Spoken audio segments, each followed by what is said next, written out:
Ladies and gentlemen, yes, all of you, it is my absolute pleasure to introduce a true visionary and dear friend, Mike Koenigs. Mike is a serial entrepreneur, master marketing, and pioneer in digital transformation. Today, we're going to discuss harnessing AI to drive innovation and business growth. Mike will share some strategies to encapsulate the Genius Network's essence in AI and explore its endless possibilities. Get ready to unlock new levels of execution with AI. And that was written by AI. Okay. I could tell. Yes. Yeah. Hi, brother. Hey, how are you? I'm good. So, all right. So today I'd like to talk to people that have been sitting in this room all day. How long has everyone here been going through the training? So we finished 2 cohorts. Each have been 90 days each. Mm-hmm. So they started last year. And basically everyone goes through weekly, it's like a session on a playbook where they learn a specific strategy, and the next one's an Ask Me Anything. So they get execution, all their questions answered, kind of like what we were doing today, free form. Yeah. So the whole idea is do something that you can get a result and have an aha and walk away with something that's done. I think that's the most important thing. Okay. So here's what I would like to start with is what is AI and why should anyone here care about it?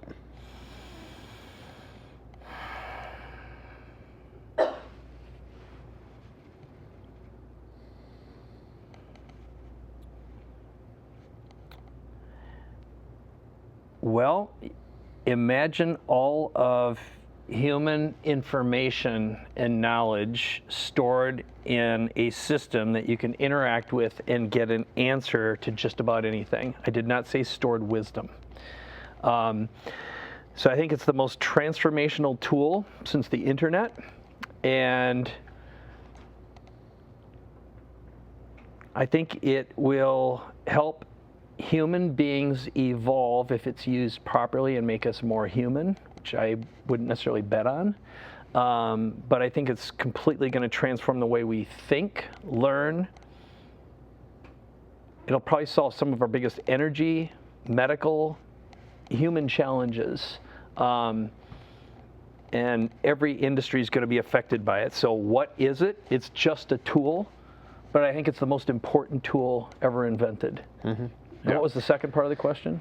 Well, why should anyone care? And I mean, it's sort of a rhetorical question, but it's like, you know, let me add this to it. So, yeah, what do you think? Well, let's equate it to, let's just say the internet and social media. So, which I know is completely different, but most people don't use social media, they're used by it. Yeah. So a lot of people are not going to utilize AI, they're going to be used by it. And I think there's a... We already are, already have been. So so part of this discussion and conversation today is as our friend Dan Sullivan says, the problem is not the problem is how you think about the problem. Yes. And so it's thinking about your thinking. Yeah. So the opportunity is not the opportunity, it's how you think about the opportunity. Mm-hmm. So everyone here is here because they want something, productivity, better clients, more money, and they're looking at the utilization of AI as a vehicle to get them to what it is that they want. And so how does one utilize this and not get used by it? Yep. So I'm going to share a Dan Sullivanism to answer that question, which is we built a clone of Dan for one of his books. And he tried it out. He said, yeah, it's pretty good. But there's one thing I know for sure, and that is people don't want to ask me questions. They want me to ask them questions. And that was so profound. And I think you have to remember it's a tool and you have to make the main thing the main thing. Mm-hmm. And one thing, when we were at Genius Network yesterday, you played a Dan Kennedy video of Dan talking about who he thought you were. He just said, you're a student of marketing. And you know, he said a whole bunch of other flowery, funny things too. And I think at the end of the day, there's a couple problems we all have. Number one, the main thing from a business perspective is how do you tell better stories that get better customers to pay you more money and for you to differentiate yourself so you're seen as a category of one. So I'd say that's number one, is make the main thing from a business perspective. And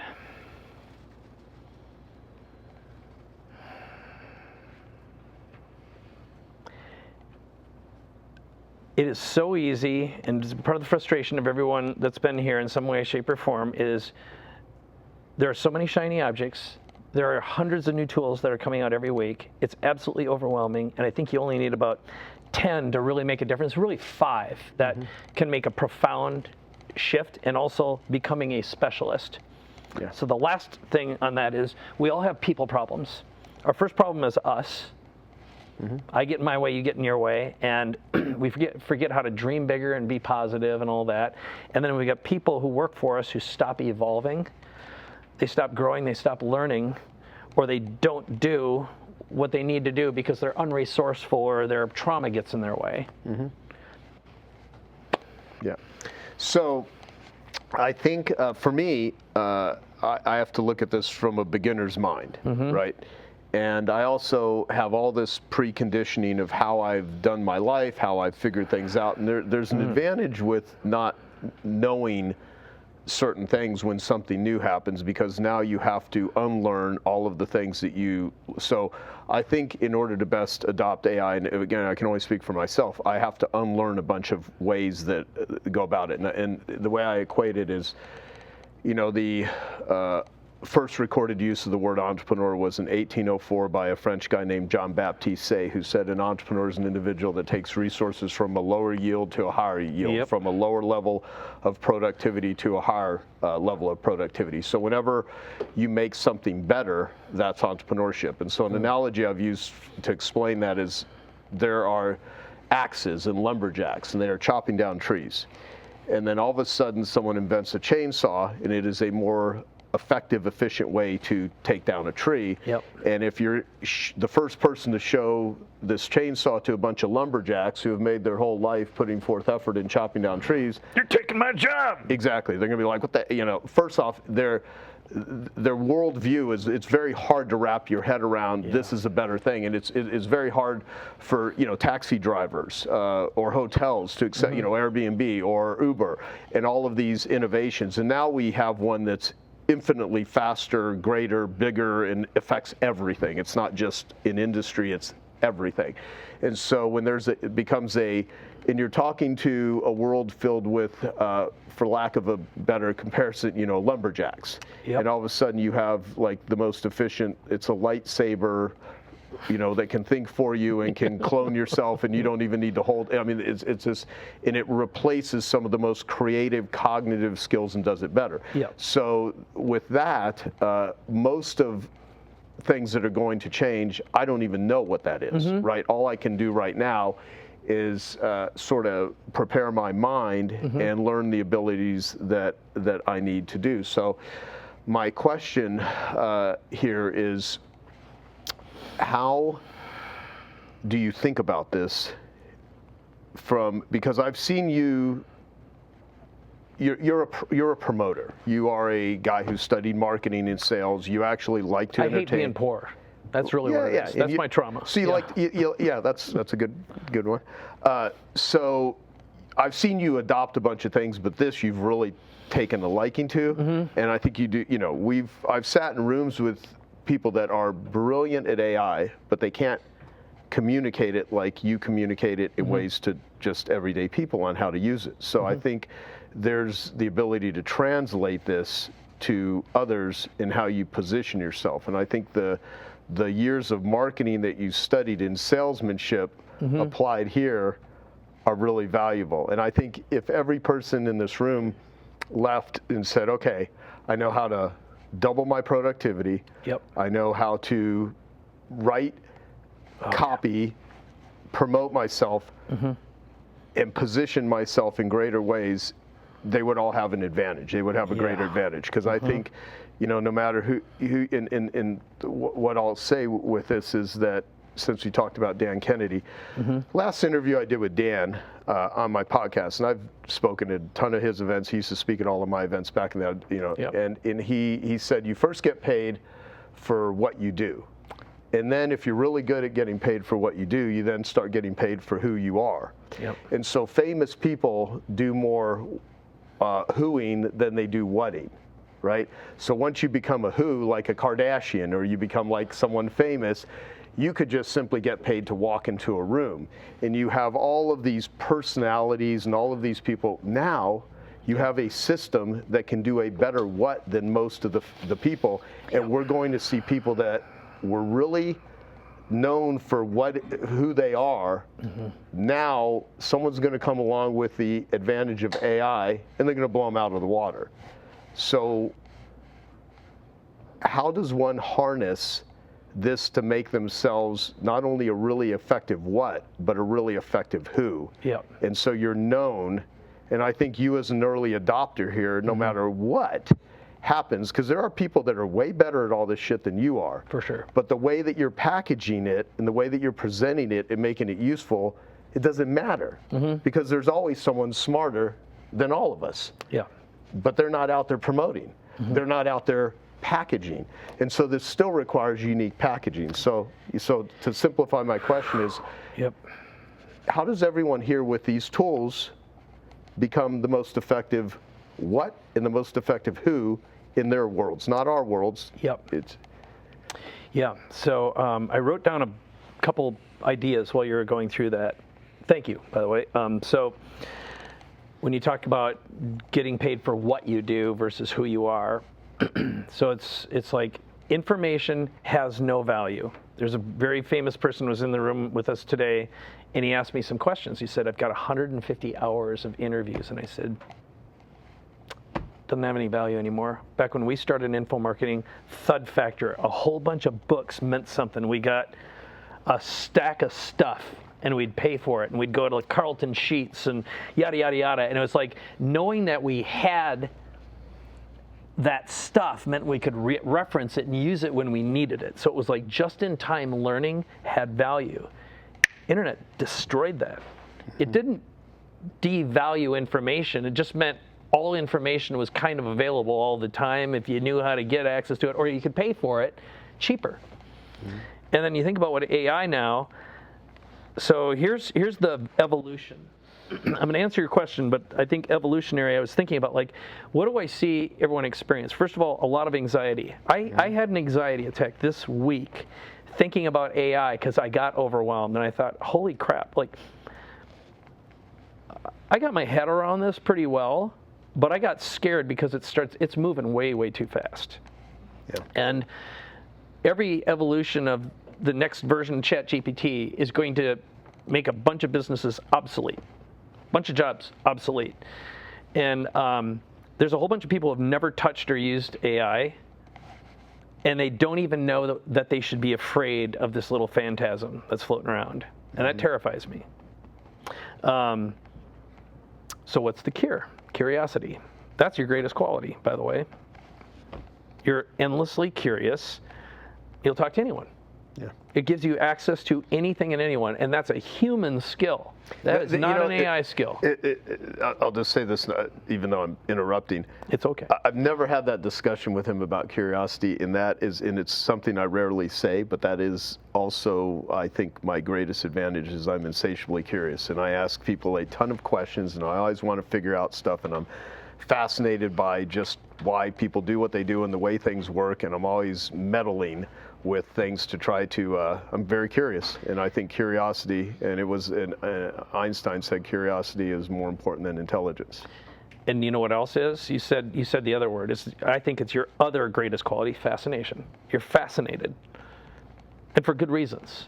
And that's a human skill. There is not another Joe Polish. So if you go from, listen to that, huh? This is an I love you conversation here, but anxiety to curiosity to, here's what happened, and it's what happened to me the first time I really used AI, and I was like, I'm not sure. I was scared. I'm sitting around kind of spinning. It didn't work for me. I got frustrated, and I got that call from Peter. He said, will you speak?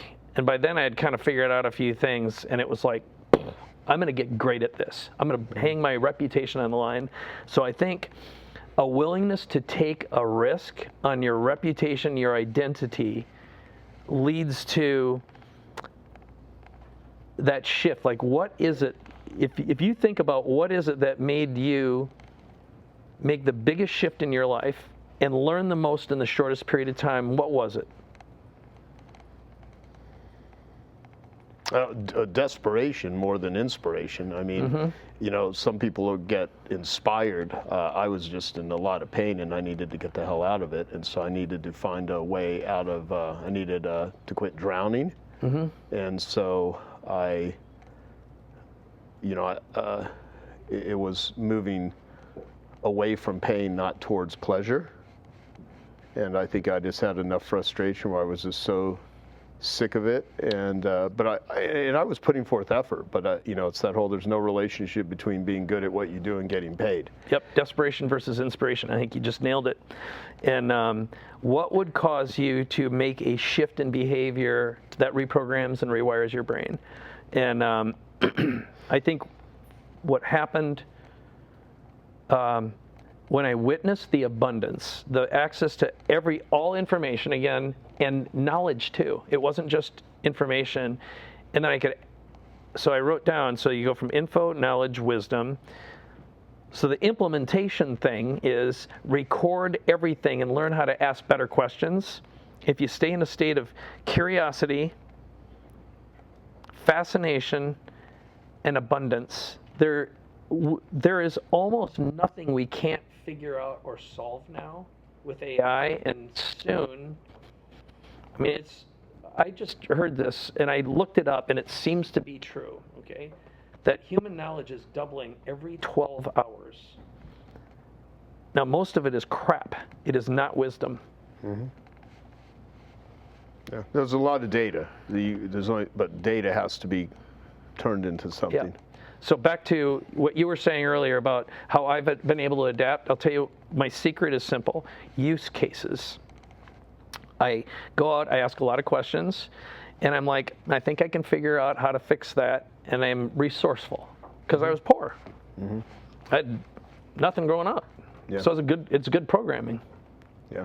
Well, and I think for me is I've always attempted to put myself in proximity of smart people that know more about shit than I do, and I always try to start with a beginner's mind that I don't know anything. Some of the ways that's a human skill, by the way, proximity. That's another writer downer. Yeah. That's your other third greatest, if we're going to do it in order. So curiosity, fascination, proximity. Yeah. And I want to position myself at the top of other people's agendas. And that requires, say that again? I want to position myself at the top of other people's agendas. So I'm useful to them. And I had many discussions. My friend Dave Koenigs, who passed away, spent half his life in a wheelchair. He wrote 100 credos. And one of the things he put in his credos, you know, life gives to the giver and takes from the taker. You know, it says that up there on the wall. Yep. The title of one of my books, Life Gives to the Giver. And so in order to position myself at the top of other people's agendas, I have to give more than I take. I have to have my want of what I want to not be greater than my give. And so in order to position yourself, like even with my consumer awareness guide to carpet cleaners, which I talked about earlier, since we're recording this, it was one of my first marketing tools. I had to figure out how to sell something nobody wants to buy. No one's excited about hiring a carpet cleaner. Some things are bought. You know, people go buy food, they go buy clothes, they go to concerts. That's enjoyable. No one gets excited about hiring a carpet cleaner. Like, I hope the cat pisses in the corner so I can call a car. You know, it's like, it's one of these, I want to go to the DMV and get my driver's license. Like, there's nothing exciting about that. So when you have to figure out how to persuade or sell people something that nobody wants to buy, it makes you really think about the position that they are in. And my consumer awareness guide, even if they never hired me, I taught. Are you going to talk about your consumer awareness guide again? Yeah, it's okay. No, but here's the thing: it's make your advertising useful.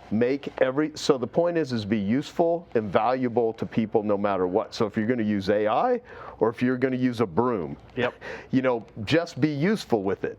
And so because the world wants useful, enthusiastic people that care about them. People do business with people they like. And so you can get up here. I've heard some very smart AI people. We've been in the same rooms with the people that create these platforms, and some of them are boring as shit. Most of them are boring. They're knowledgeable, but they don't know how to. So here's what I think some of the greatest opportunity is to be a human. Yes. Go in, if you're young, don't just live behind a screen. Go talk to people, go interact, ask people out on dates, even if you're scared shitless. Don't think of it as rejection, think of it as taking a survey of who has good taste and who doesn't. I mean, even if you have to trick your brain into, go out and talk to people, and that is where I think there's going to be this chasm of, now that you can have AI write for you, talk with you, think for you, you don't have to go and perform. But you know what? Getting on stage, doing the things that scare you, that is what's going to accelerate you, because you can't have fear without excitement, and you can't have excitement without fear. You got Martha McSally here. Let me interrupt you just for a second, because I want to punctuate what you're talking about. Here's my prediction. In the next 2 and 10 years,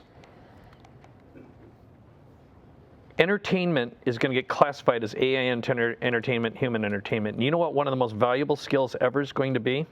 That's going to be respected and loved? Playing real instruments.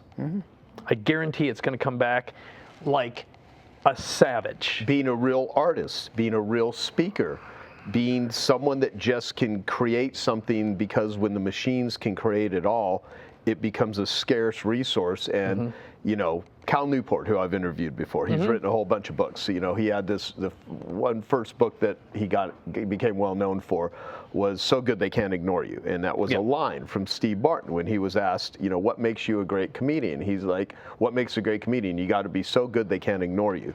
So when everyone has access to AI, how do you utilize it so you're so good that the way you're using it, they can't ignore you? So here's the part 2, the stack to that.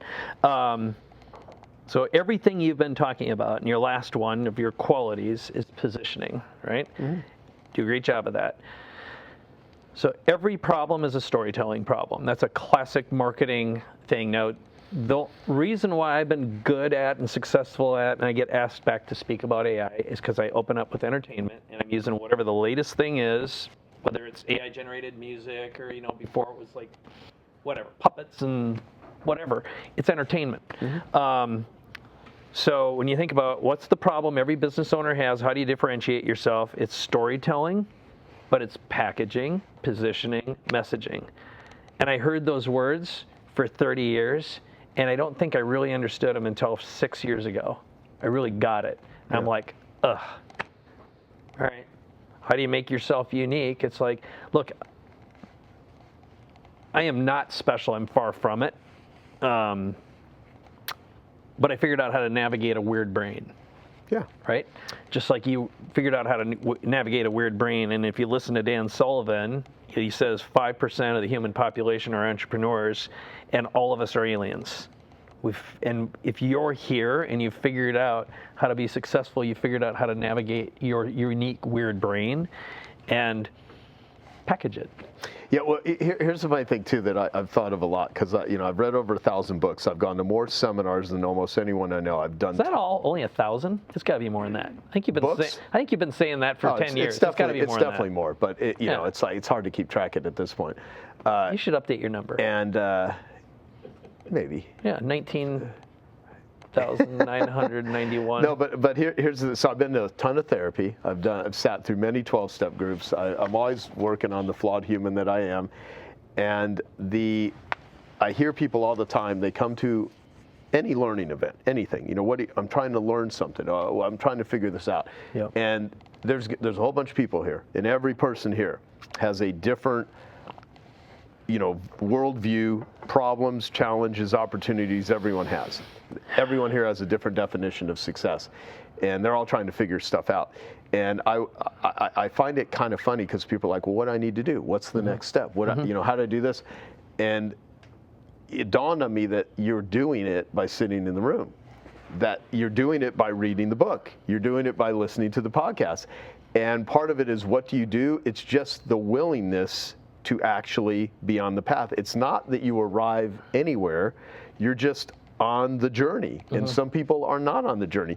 I remember before the internet existed, 3% of the American population owned a library card. Most people do not read. Most people, like in our world, we're like, you know these different speakers, you know these different personalities. The average person does not know who the hell these people are.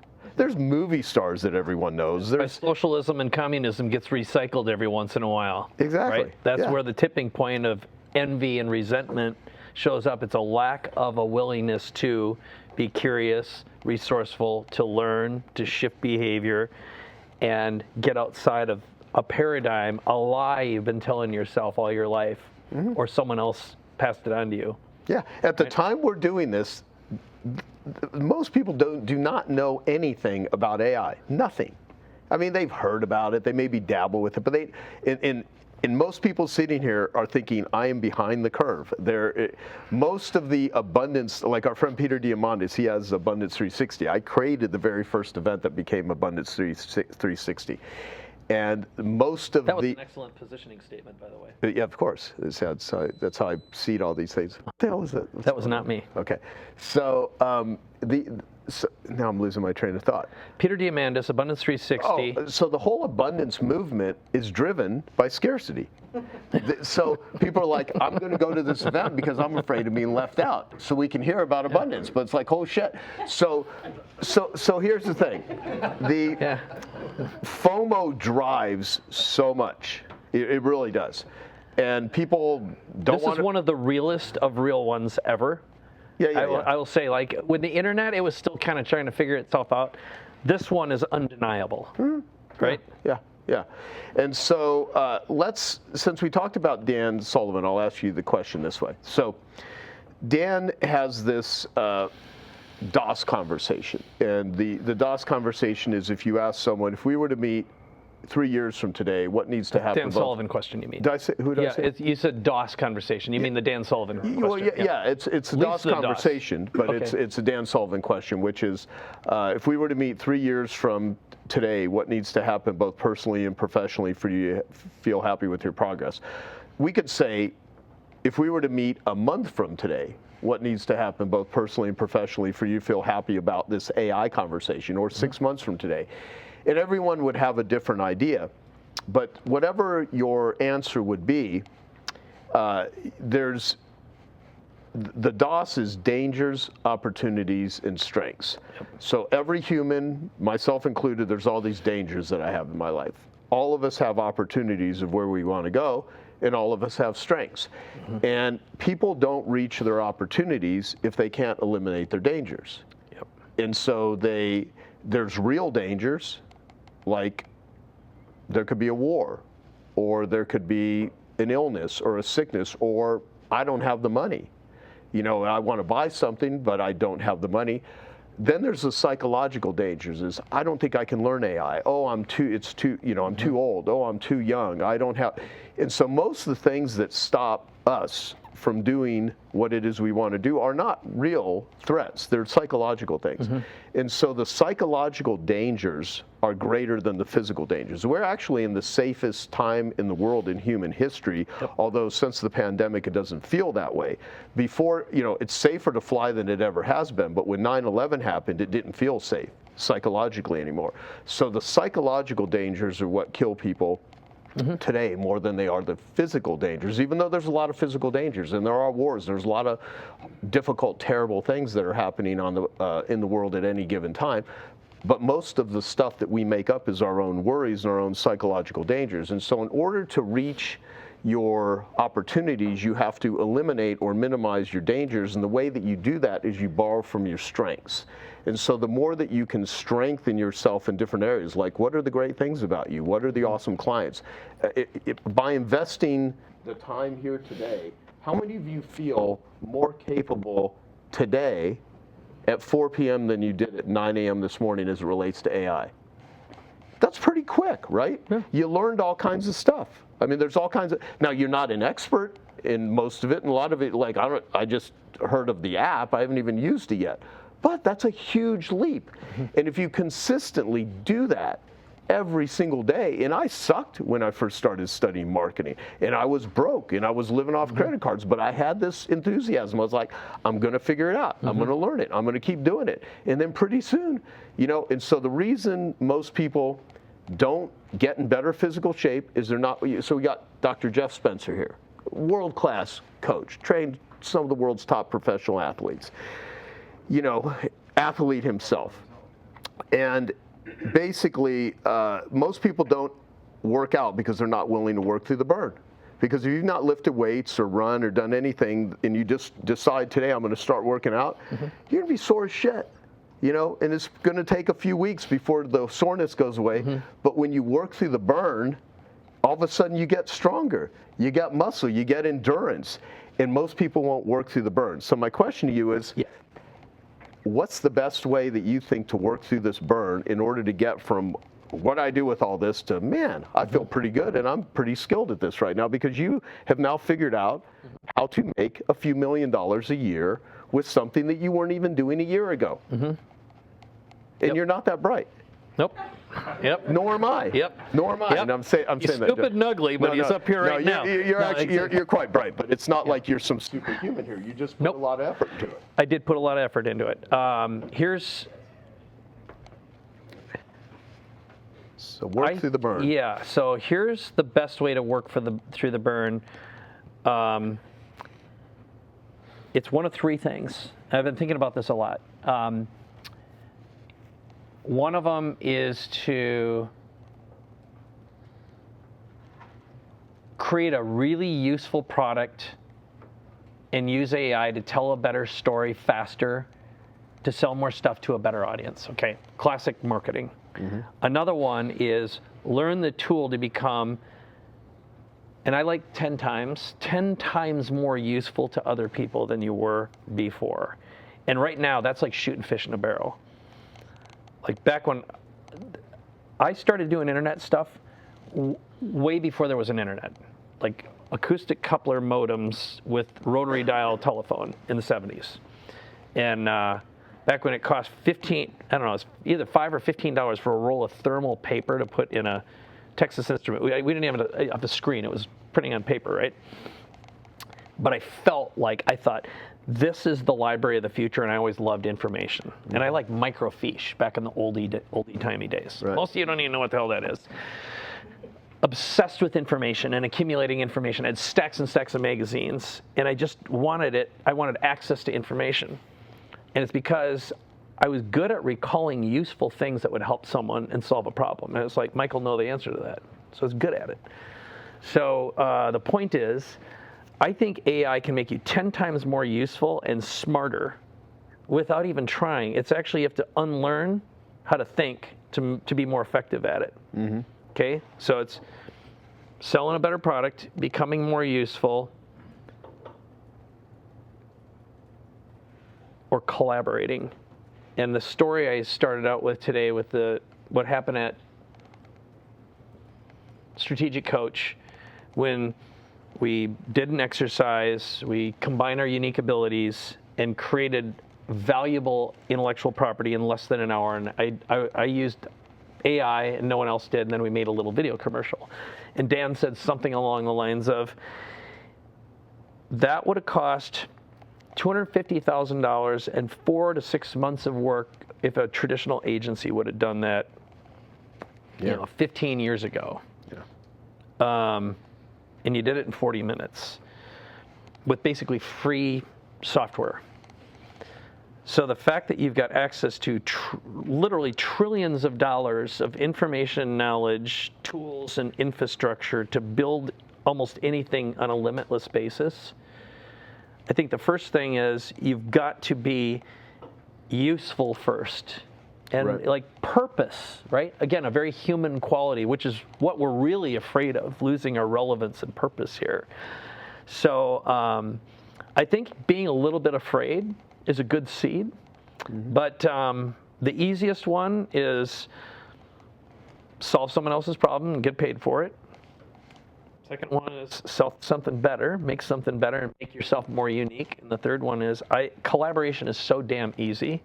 Because I know, like, if you and I sit down and we have a goal, say, what's the biggest problem everyone in Genius Network has that we know of, and today we even talked about it. It's like email's one, this is another one. Put our heads to it. We could find a who or find a how and build a solution or a tool or acquire one and package it better than probably anyone else. Right. Right?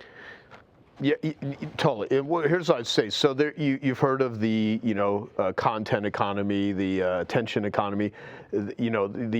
So Evan Carmichael, we had a couple of guys here at the last 100K meeting, and they have an app called Thoughtful. Yep. And it was about curation, and the term came the curation economy. There's an endless amount of cool tools. We could talk about them. And I'll ask you that. And there's an endless amount of great information, but the ability to curate it. Yeah. And so as you're learning stuff, what's really helpful for people is not all the shit that they could use. It's the thing that they could use to solve the thing they want to solve. So the question, what needs solved, is a great question. Yep. So for instance, if I am going to choose from thousands of podcasts, thousands of books, all kinds of things, I have to sit and a focusing question for me is, what am I trying to solve in my life? That's what gets my attention. Oh, yeah. So that's what I'm going to focus on. And most people, we have a Genius Network member named Todd Murphy, and he has a quote, which is, you can't read the label when you're inside the jar. And when you're inside your own jar, it's good to have a sounding board of other people that care about you, that can literally help you think about something, because when you're in the middle of it, it's really hard to see it. And so that's the advantage I think that we all have here, is we're learning about these tools, not just for ourselves, but so we can have conversations with other people. You're talking about asking questions earlier and being able to find out what they need solved. And then While I was listening to you, this is such a not aha, but it's a big aha because it's amplified. So earlier today, you were giving Trax some advice. It's about listen to what people bitch about. What did you say? You got a different way of saying it. well, complaints. Complaints, yeah. Listen to their complaints. And right now, I'm going to make it my mission to rephrase the way I ask people about their complaints so it's more emotionally painful. Not sure off the top of my head the best way to do that right now, but the whole idea of, if you think about, like, what are the greatest opportunities? If we're given, Trax Palmer is sitting here, he's 13 years old, he wants to make $1 million as fast as possible. And and we're giving him advice, entrepreneurial advice, and be like, convenience. That's where there's trillions of dollars standing in plain sight. We all want convenience. We're afraid of being irrelevant, of our businesses becoming less relevant, labor problems, lack of learning, all these very human problems. And again, if we can create more convenience and help humans be more human, so when we're going through the qualities, so we can be more curious. It's like, think about, I think the combination, the crossover between convenience and human-like qualities and human entertainment, those are the greatest opportunities that stand in front of us right now. Because the things that used to kill us don't kill us anymore. Anxiety and depression and addiction are the things that are killing us. I feel it more now. It's like thick as tar. And it's happened in my own family. Yeah. Well, can you grab the mic, Trax, right? How do you spell your name? T-R-A-X. Can you come up here? He's a walking brand. Come on up here. Yeah. Give it up for Trax, everyone. And Is this okay, Russ? Grab a seat. Okay. Grab a seat. So if you were to sit here and advise us on what to do with all of this, what would you say? I don't know. But if you did know, what would you say? Yeah. Just think out loud. I don't know. Are you feeling anxiety right now? Yeah, kind of. Okay, which is normal. That's good. Yeah. Party with it. Party with it. All right. So I was definitely afraid of public speaking when I was young, and I had all these issues. And so someone had told me, is do something every day that scares you. And I was like, it's pretty good. And that doesn't mean go run out in traffic. That's just stupid. But like do something that is challenging for you because you get better at things by doing that. But at this stage in your long life, 13 years old, what is your stupid human trick? Meaning, what is it that you do that you think you're pretty good at? Online stuff. No. Online stuff? Yeah. Like what? I don't know. Learning from it instead of in school. Can you build websites? Can you do social media? Yeah. Okay. How are you using AI right now? Making videos. Like making videos off of AI and posting them, getting views, and Okay, that's good. That's good. marketing. What are some of the things that you see adults doing that you kind of shake your head and roll your eyes and you're like, boy, these dummies don't even know what they're thinking? Can you think of anything? Go up to people in like colleges, just like mess around with them, and then try to sell them. So going to young people in colleges and messing with them? Yeah. Say more. What do you mean? Like selling stuff in real life, like going up to just random people you don't know. That's annoying. Kinda. If you were running this event, what would you want to teach people?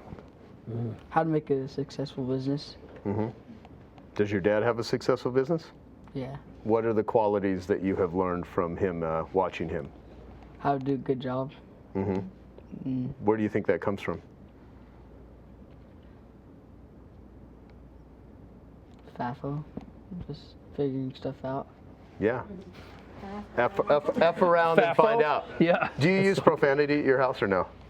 No. No? Sometimes. Okay. Sometimes. Yeah, he's probably like, please don't have him go there is what Russ is saying. So I have the advantage of knowing your father. He's a very caring, compassionate guy from everything that I know. Has he taught you that? Yeah. What has he taught you?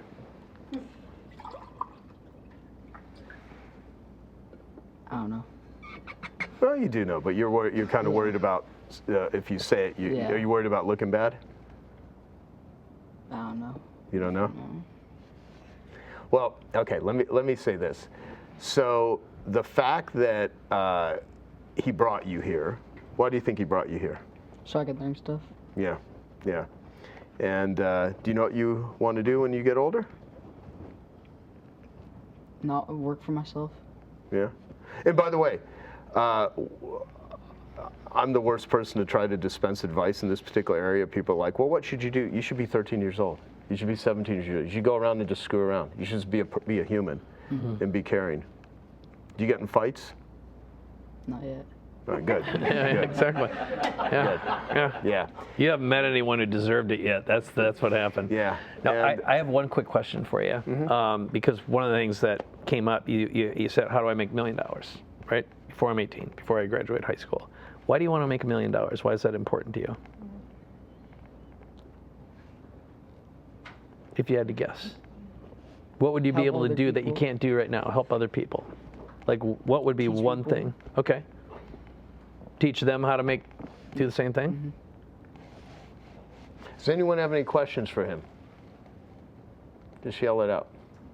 Yes. What do you hear your friends complain about? What do you hear your friends complain about? I'll repeat it so we get it on. Not having enough money. So yeah. Not other big things. You know, in America, when people say, what do you do? What they're really asking is who you are. In America, that is an identity of what you do is who you are. And so, you know, there's a lot of things of what do you want to be? You know, who do you want to be? That sort of stuff. Here's what I hope. I hope that you'll look back at this conversation and this will be a catalyst for you to publicly speak. If there's anything that I wish I would have done sooner, I wish I would have. I was so deathly afraid of public speaking that I would literally inebriate myself. I literally was a drug addict. And when I was 18 years old in my worst state, I weighed 105 pounds in my worst state from being a cocaine addict. And I would have been the worst person you would ever looked at and said this person ever would survive, let alone do anything useful in the world. And part of it is I didn't have really good role models. And the fact is, you have a great role model with your father. You have someone that really loves you, and I don't know the rest of your family, so, and I'm sure they're all, because you have 5 other... Yeah, 5. Yeah? Who's the oldest and who's the youngest? 24 and... Dallas, New Jersey. Yeah. Yeah. Who are your role models? Dad. Dad? Would you say that if he wasn't here? Who else is a role model? No one. Really? Okay. Elon Musk, maybe? Elon Musk, that's cool. Okay. Well, so there's this question that our friend Dan Sullivan says is, who do you want to be a hero to? So if you don't know what the heck you want to do in life, at least if you know who you want to be a hero to, or who you want to look up to and who you want to admire, that's a good place to start of where to spend your time. And spend your time with people that make you feel good, and spend your time making other people feel good. And what are you going to do with this information now that what's next after this? Try to make it true. Try to make it true. Okay. Cool. Well, good. You got any questions for us? Are you disliking the fact that I had you come up here? No. Okay. What'd you get out of it? A lot more stuff I didn't know. Yeah. Well, thank you, because honestly, if someone would have done that to me, I would have been like, oh my God, why are you making me do this sort of stuff? But I also would have looked back and said, I'm glad I actually did that, because, it's, here's what I would say. So we talked about Dan Sullivan a lot. He was and I told this story yesterday, he was a cadet in the Army. He went, I think he was drafted, wasn't he? Yeah, he was drafted, and for the Vietnam War. And he, during boot camp, when he was 18 years old, there were 60 of the soldiers going through boot camp. And back in those days, they used real bullets. And if you lifted your head too high, you could actually get hit by a real bullet. It could kill you. And the drill sergeant said, who here is scared? And Dan Sullivan was the only one that raised his hand. And he said, Cadet Sullivan's the only one that's telling the truth here. And he said, fear, the difference between fear and courage is fear is wetting your pants. Courage is doing what you need to do with wet pants. So courage never feels good, but when you operate with courage, that's how you get confidence, and that's how you get better at stuff. So it was courageous for you to come up here and do this. Keep operating with courage, and just be nice to the people you meet on the way up, because they're going to be the same people you meet on the way down. All right, so thank you. Well done. Good job.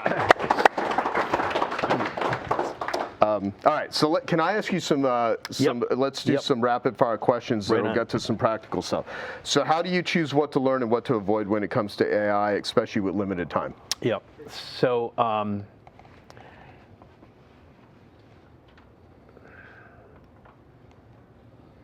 I'm focused on being useful, creating useful things, and being able to spend more time in my unique ability. So in my case, it's creating higher value products for better people, which means finding tools that tell better stories faster, right?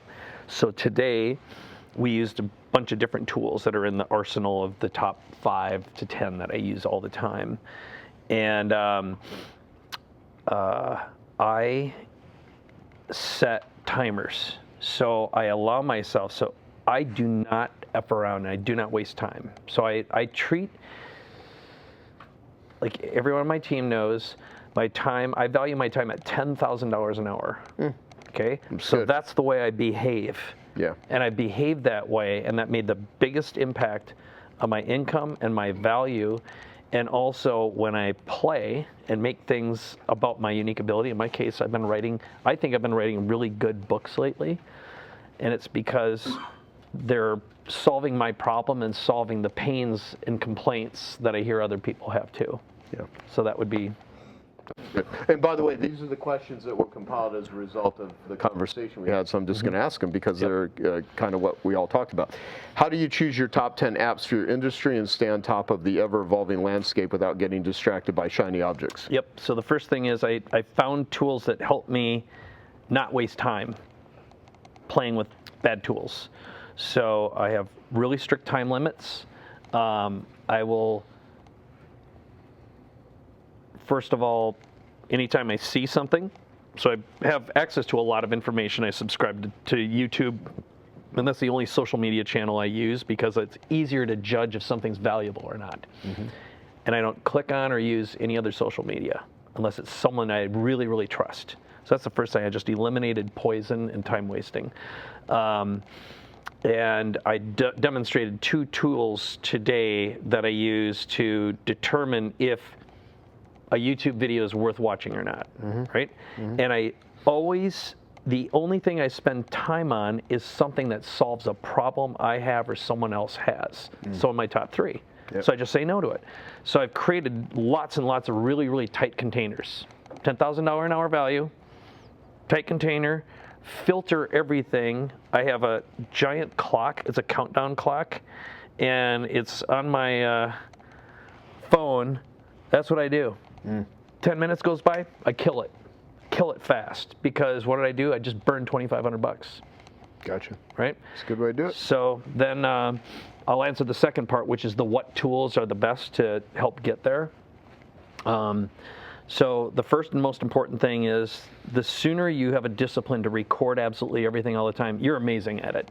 You're just record all the time. But everything I record, I tag it and I name it. So I've got a lot of stuff, but I can find it fast. So I use Otter all the time. It's because it's the tool I've been using for a long time, but there's read.ai, anything that captures and transcribes. And I have 2 things that I run for every Zoom meeting. One is called Fathom, which is really good at creating transcripts and recording stuff, and it's downloadable and editable. And then I use Oasis because I can brainstorm really fast and I can get a result and I can send it to someone. I use Cast Magic, which creates a lot of content that I can look at. This thing called chathub.gg, which lets me run 6 AI models at the same time. And my approach is the same way I approach humans, which is, if you think about you, I'll tell you one of the reasons why you're so successful is because you have a massive database of people who respond to you, so you're positioned well. You can ask 10 experts the same question. So if you get 10 responses, you can tell if 60% of them are crap instantly, and if they don't know what the hell they're talking about. So I use AI the same way. Is like if I can talk to 6 things at the same time and look at it, and now I'm deciding which is best and most effective and most valuable really, really fast. So my effectiveness, time savings, and I've learned how to ask a lot better questions. I think AI made me a better communicator really, really quickly. So the answer is fewer tools, more filters, value your time, get away from poison. Good. Very good. All right, so next question is, what is the best way to find an implementer to help with the execution of AI tools and strategies versus doing it all on your own? Okay, so there's, I'll insert a shameless plug because I solved my own problem by creating my own solution. So the first thing I started doing when I started learning AI is I started networking with a bunch of other enthusiasts. And we got together and we shared and we masterminded and we brainstormed. And we collaborated and solved each other's problems. So it turned into a little mastermind. And then, I had the next requests are, how do I find someone just like that? I'm like, well, they're harder than hell to find. And they're like, it's not just knowing what tool to use in what order. It's how to figure out a use case and then how to stack them. So you kind of need a combination of someone who's got an engineer's mindset, but who's a marketer first. They have to understand good communication, and they're fairly high on the fact finder. So the Colby is a higher fact finder and a higher implementer. It's right in there. So for example, Brad and Joe on my team, they're fractional AI engineers or officers also, in addition to lots of other stuff they do. What I would say right now, for anyone who's just looking for this, right now there's a massive plethora of AI agencies that are popping up, just like digital marketing agencies. They're dime a dozen. Most of them are a bunch of fakes, but they're figuring out a lot of this stuff and they're consuming massive volumes of content. And what you do is create little projects. So it's sort of like the Fiverr economy all over again. Get someone young and hungry to solve a problem, and they've got to get used to your business use cases. But that's the mindset. And I think this is one of the greatest opportunities for young people ever. We did an episode called The Clear Collar Worker that we just published, Dan and I. And so blue collar, white collar, clear collar is the AI engineer. That's interesting. Okay. Yeah. Cool. All right. So what are the most effective use cases of AI in different industries to provide a broad view of possibilities and spark new ideas? Yep. The first one that's the easiest is fast marketing content. So like what we are demonstrating right now, we're creating content. It's being recorded in real time. It's going to be transcribed and turned into a bunch of marketing content, follow-up newsletters with Cast Magic, Oasis, and Otter for the most part. Okay? Breathtakingly simple. I'd always start with marketing. That's the easiest right now. Make a better story, and then learn how to create derivative content. And if you can teach someone on your team to do that too, that's an accelerant. The next thing is in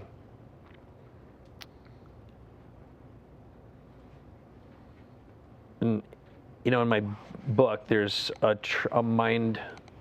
mindset model: millionaire mindset, billionaire mindset, trillionaire mindset. Millionaire mindset is, where can I increase productivity and increase revenue? So it's time-saving mindset plus just using cheap off-the-shelf tools that are like once off, prompt result. The second is to automate. And right now, these are things to look up. One is called make.com. Another one's called Airtable. And there's Zapier. Those are kind of like the three biggies right now. And it's fairly easy and cheap to automate any big problem that's super annoying, lame things, as you would say. And then the third is commercializing a solution that you have. That's the trillionaire mindset. And so your unique ability wrapped up with automation, commercialized. And I think there's that one-person billion-dollar company is going to happen really fast because of that mindset. Do you think you'll ever do that? I'm going to tell you why the answer is no. God, I'm going to get emotional answering that question.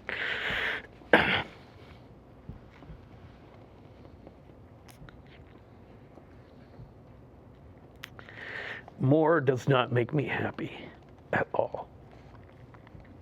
Less does. I don't need more life. I'm really happy. I like money, but I've been married 23 years, and you know my shit, buddy. I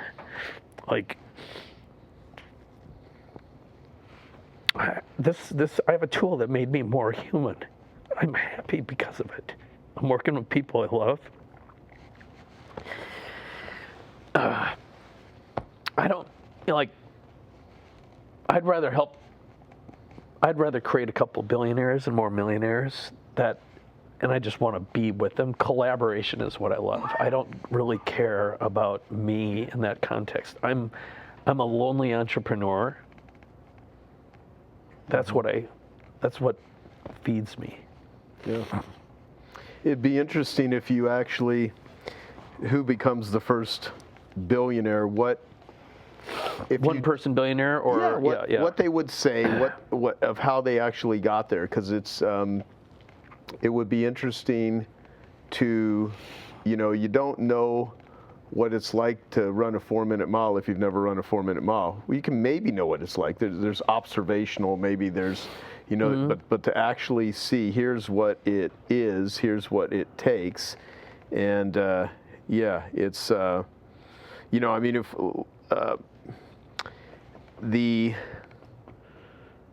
if to just break it down to making money, call it the millionaire mindset, the billionaire,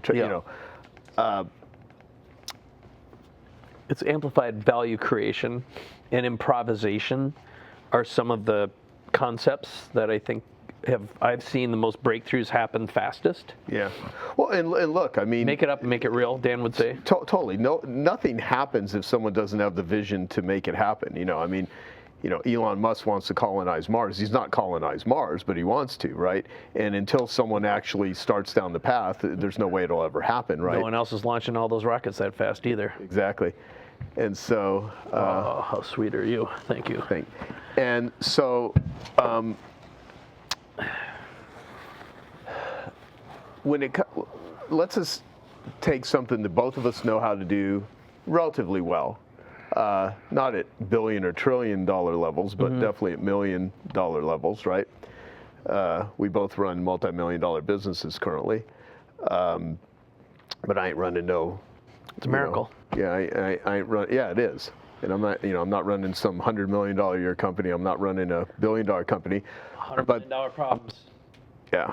So what I would say though is selling money at a discount is one of the easiest things to sell. I would much rather teach events around how to fix your head, how to look at your health issues. Much harder to sell that stuff. And one thing that someone can learn from an event like this is there are a ton of people that you could walk into their office today with what you learned just today and show them how to leverage themselves. You could write an ad for them that's better than what they're currently running.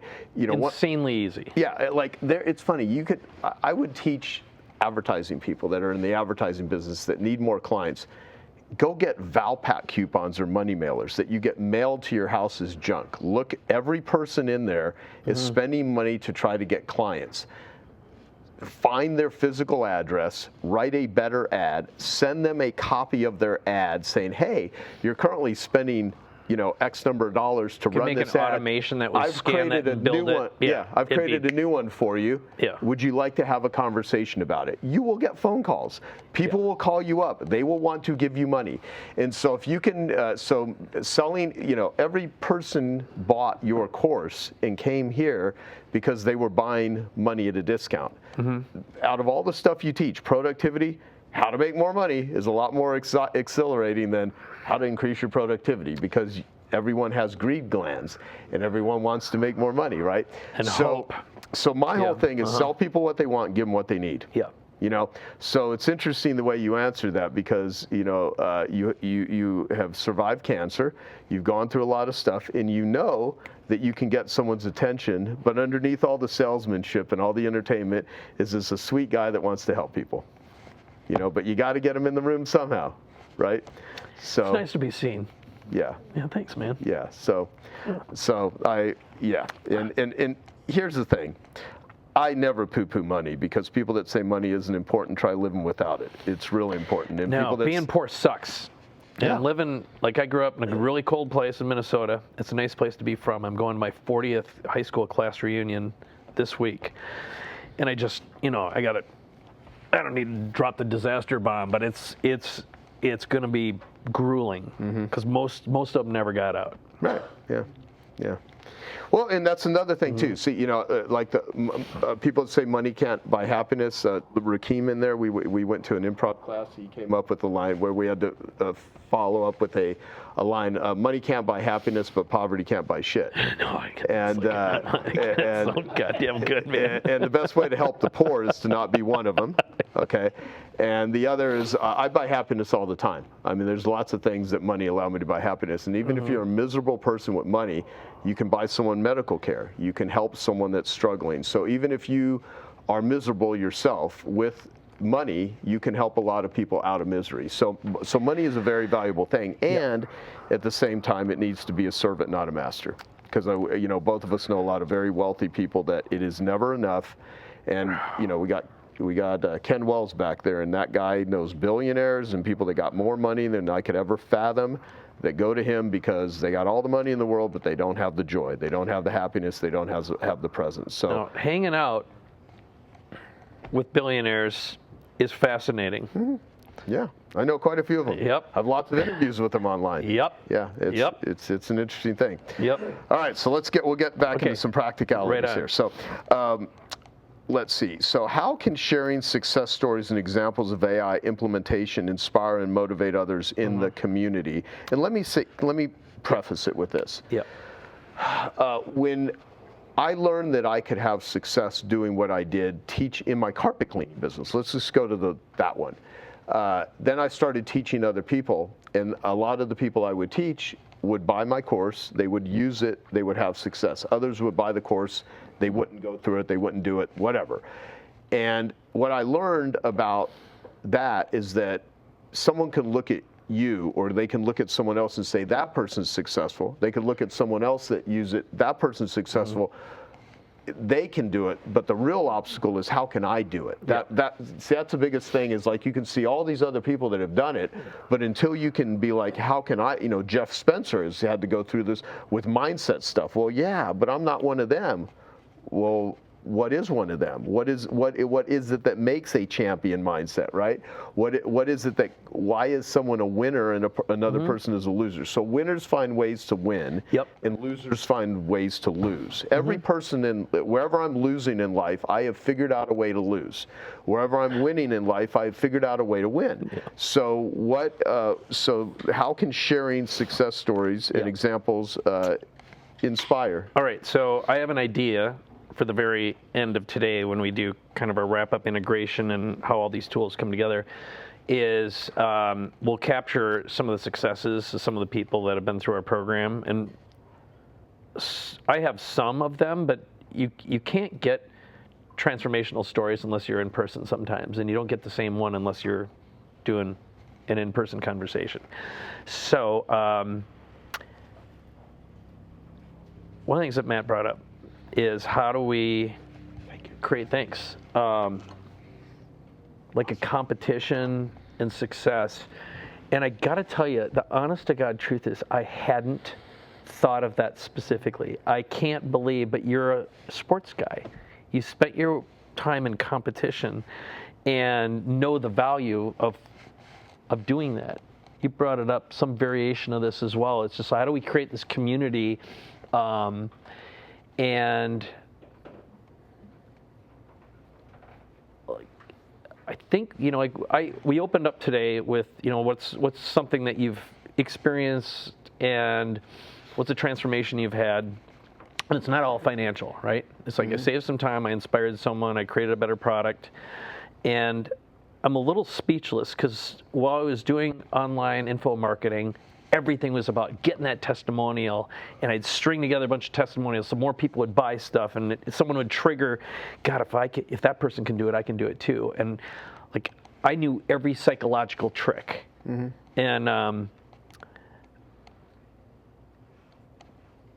like, that made me sick. It's like, it didn't make me well. So I'm rethinking that through a completely different lens right now, of like, how can we celebrate success by capturing the transformation? The real answer is, how do we create more use case examples that are specific? And that's what's wrong with AI right now. There's all these tools, and there's all these shiny objects, and not a lot of successes, not a lot of specifics. People are like, it's good, it's making me think, but like, it's like, I did this, I got that, I did this, I got that. And I know what the answer is, but I can't give you a better specific example. Then I need to capture better successes while they're happening, and automate them better. I have to take my own advice. Yeah. Right? Yeah, here's why, because we're in the world of people talking about moonshots all the time. Yep. And even my goal with, save 20,000 lives a year from people that are dying of opiate addictions. Well, for one, that's not going to happen right away. Secondly, I hope we can get to that. But ultimately, like, you don't change a bunch of lives. I think it's a cop-out when people are like, I want to impact 1 billion people. Yeah, you haven't even helped yourself yet, much less 5. I like, blah. Right. So the question is, how do you help one person? And can you help 2 people? Can you help 5 people? Can you help 10 people? I already know we save lives. We do that with Andre Norman. We've proven that. But how do we, quote unquote, scale it? And I think certain things don't need to be scaled. Certain things don't need to be grown. Growth is good unless you got cancer. right? So there's certain things that are worth growth and other things that are not. Yeah. And so, the question with the community, I think everyone here, whatever it is you want to solve, whoever it is you want to be a hero to, wherever you want to leverage yourself, and it could be for money or it could be for freaking just curiosity and entertainment and just doing life. I need a great community manager is the answer to that, who thinks that way all the time. That's the real answer. I don't have the right who at the moment who's in that mindset all the time. Can that who be an AI? I don't, No, here's the thing. It's, no. I have not seen strong evidence of that yet. It's a good setter. It's a good data gatherer, a good marketer. Man, I haven't seen AI do community. Well, other than, I'm sure, Reddit and Facebook and Instagram and TikTok are AI managed. We don't have to go down that rabbit hole, but that's if I were a betting man. Yeah. We definitely not the kind of community I want to be part of or create. Yeah, people have a lot less real human friends than they used to, and by all accounts, when they measure friendships and stuff, because we have these platforms that make you think that friends that check a box that say friend is the same as having a friend. Many people just have a bunch of digital acquaintances that are called friends. You got to be careful of, so be a human. Okay, so you've been doing this training in the AI Accelerator and going through implementing the playbooks. So talk about the next phase of implementing it to scale yourself, your team, and your business. Yep. So when we did the AI Accelerator, basically we surveyed, every time I ever spoke, I surveyed people and say, hey, what's your biggest problem? And then we create a bunch of scripts that you could copy, paste, video, and do something with cheat tools and get a result, feel success, and create some impact and some money. So what I've learned over the past year and a half of doing this stuff right now is we have to get tighter and more specific with stronger use cases that create more value. That's the pressure we're feeling right now. It's the pressure Joe's feeling. My entire team is, all right, like today you said, I've got a big messy inbox. There's a lot of people with big messy inboxes. It's so weird, man. No one's fixed that. Yeah. No one's fixed it. Google hasn't fixed it. Oh, no, Gmail I'm sucks. sitting there going, what an opportunity Apple Mail this is crap. They're all terrible. Outlook, right? So right now, I think we're going to try what we've all agreed. So we have a lot of meetings about this. We're going to do fewer things better and that have more impact. And what comes up over and over again, I want to spend more time in the human space and the areas where I know we can do better, which is storytelling, more impact, it's packaging, positioning, messaging. So I want to give an opportunity for anyone here to ask a question. Maybe we can limit it to two that has a burning desire to ask any question that I did not ask, that I should have asked, that you really want an answer to. First two people to raise their hand gets to ask a question. James. Miss 100% of the shots you don't take, as Wayne Gretzky said. Exactly. Your head's on the pillow, about to go to sleep at night. What keeps you up? What are some of the last thoughts in your mind before you go to sleep on a somewhat regular basis?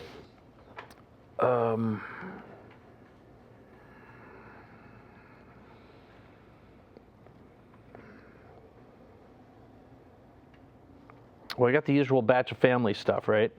So on a business AI level, I assume that's what the question is. Right now, what's keeping me up is being able to articulate this use case challenge. Like the challenge is I'm overwhelmed. I got a whole bunch of stuff. How do I solve my human problems? And I got the same human problems everyone else does, which is inspiring my people to use these tools more often. And I don't know how to get people to keep up with me. And I forget how fast this stuff's moving sometimes. That's what keeps me up right now. Yeah, it's funny. I sit and think I don't have a good answer for that because every night it's something different and it's some sort of fear or anxiety mostly, and some sort of.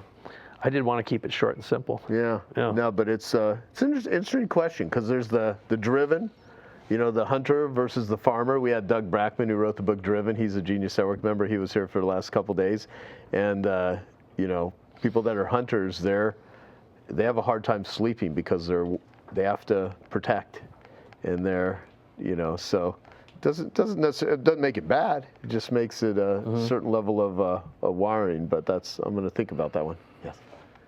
Is there a next act that you think about?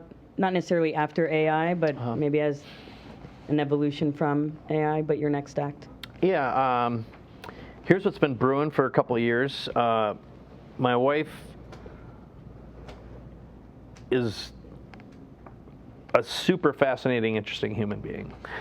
And she just got a wild hair up her rear end a couple of years ago and went to Chip Conley's Modern Elder Academy, MEA, which if you haven't looked it up, it's amazing, which is in Pescadero, Mexico. And she said, I want to move down here. I want to buy some property down here and live down here. It's amazing. It's paradise. So, of course, we bought property, started working on a project, and then I have a couple team members, our creative teams in Malaga, Spain. Some of our developers are in Poland and Germany.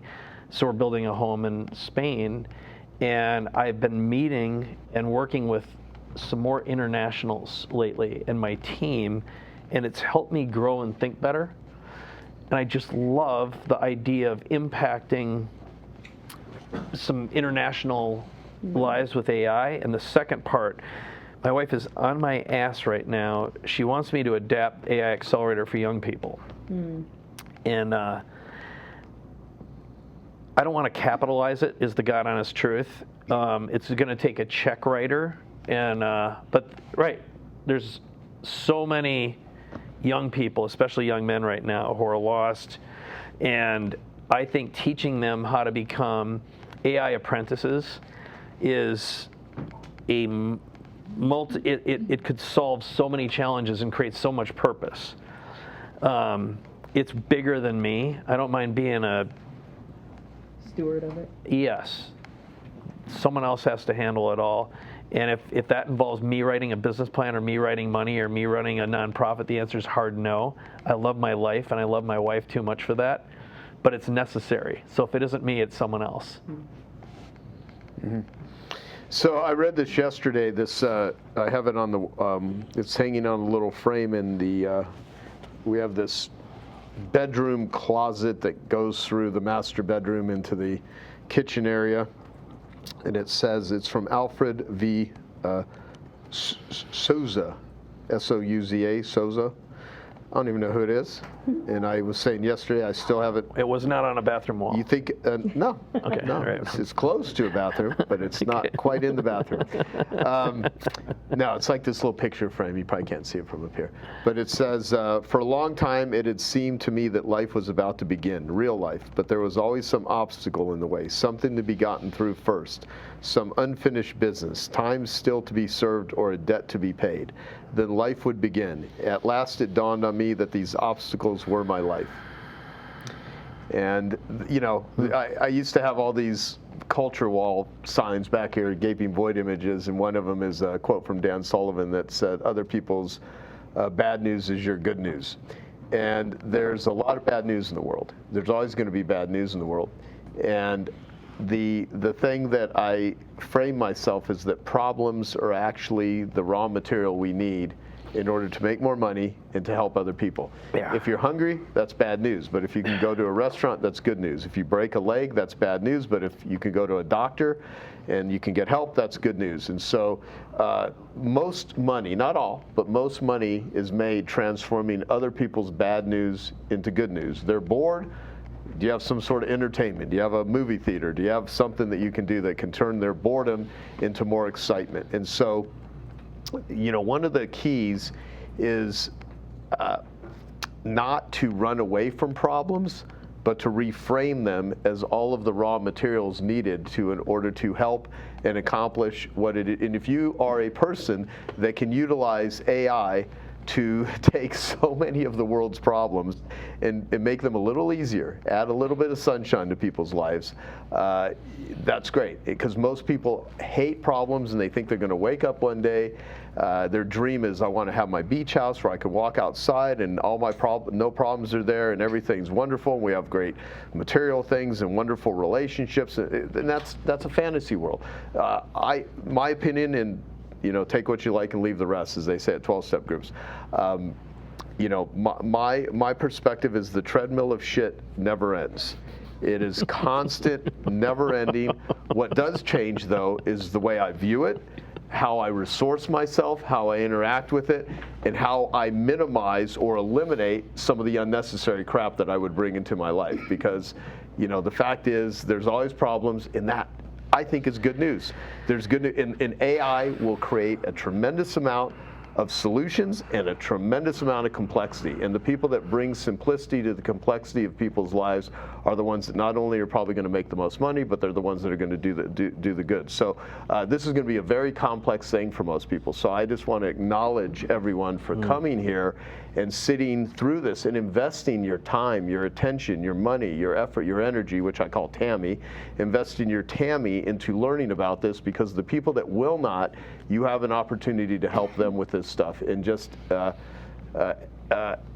around and find out, and just do that on a daily basis, even if it's 5 minutes of effing around and finding out. And I love to say cuss words, but I'm somehow having a sort of You're doing a dilemma good job, Joe. You're doing a good job. Yeah, Joel Weldon's not here, and I'm trying to. What the hell's wrong with me, Ken? I need therapy. Well, he doesn't want to send when Daddy's not in town. Yeah. Yeah. So the fact is, there's you're already doing it. So don't think that you're, And the last thing about, like we talked about Dan Sullivan. Dan Sullivan has this great line where he says about opportunity. If you were to ever go swimming in the ocean, and you were to get out and you're walking on the beach, and people are like, well, how was the swim? You would never say, it was good, but I missed a lot of the ocean. It's like you can't touch the whole ocean. You're missing opportunities sitting here. There's an endless amount of opportunities, and one of the things I wasted so many years of my life was I didn't do enough. I didn't reach every. It doesn't matter. It's irrelevant. Like, forgiveness is giving up the hope that one day you're going to have a better past. You can't go back and change it. All you can do is learn from it. And, the fact is there's so many opportunities, and I think people are going to get really messed up because they're like, I could use AI to do everything. Yep. Yeah, you probably could. But you only need a few tools in your toolbox in order to have a really great life, make a lot of money if you want to make a lot of money, and just help a lot of people. And so just keep at it. And what didn't I ask you that I should have, if anything? No, we did a good job. You did a great job. This was. I hope. I really enjoyed it. Did you enjoy it, Joe? Okay. Thank you. You've evolved the most as an interviewer out of anyone I know since I met you. Well, thank you. Great job. Yep. No, thank you from the bottom of my heart. It's been an absolute pleasure, and I hope we'll stick around for the wrap up when we build the last components of this. If not, thanks for spending time with us. I'm going to hang Genius around. Network's awesome. Appreciate you so much. Love you. That's it. Bye. Awesome. Thank you. Yep. Mike Koenigs. Thanks, man. Thank you, brother. That was great. Yep. Thank you. Appreciate you.